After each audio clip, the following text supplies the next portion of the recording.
ဘာကြောင့်ကမ္ဘာဖလားပိုဆွဲတဲ့အသင်းကစူဖလားအစ်စ်ကိုအငြင်းမယူသွားရတာလဲကမ္ဘာဖလားပိုဆွဲတဲ့အသင်းတွေကစူဖလားကိုအငြင်းယူသွားတယ်လို့ထင်နေကြပါလားတကယ်တော့သူတို့အငြင်းပိုင်ဆိုင်ခွင့်ရတာစူဖလားအစ်စ်မဟုတ်ပါဘူးဒါဆိုဘာကြောင့်လဲ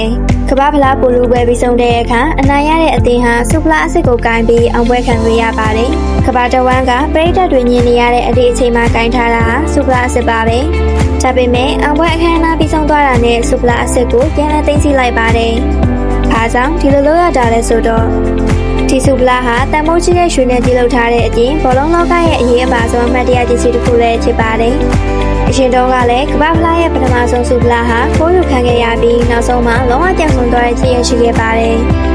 အဲ့ဒီအခြေအကျနောက်ပိုင်းမှာတော့လက်ရှိအသုံးပြုနေတဲ့စူဖလားကိုအရင်တင်ဆက်တဲ့လုံခြုံရေးနဲ့ထိန်းသိမ်းလာခဲ့တာပါဒါဆိုကိုဆွဲတဲ့အသင်းကဘာကိုယူသွားတာလဲသူတို့ကိုပုံစံတူအထင်အမှတ်စူဖလားတစ်လုံးပေးရပါတယ်အဲ့ဒီအထင်အမှတ်စူဖလားကိုတော့အတင်းကအမြင့်သိမ်းစီထားနိုင်ပါတယ်ဒါကြောင့်ကမ္ဘာဖလားပိုဆွဲတဲ့အသင်းတွေအငြင်းယူထားတာကစူဖလားအစ်မဟုတ်ပဲအထင်အမှတ်အဖြစ်ကြီးလုပ်ထားတဲ့စူဖလားဖြစ်ပါတယ်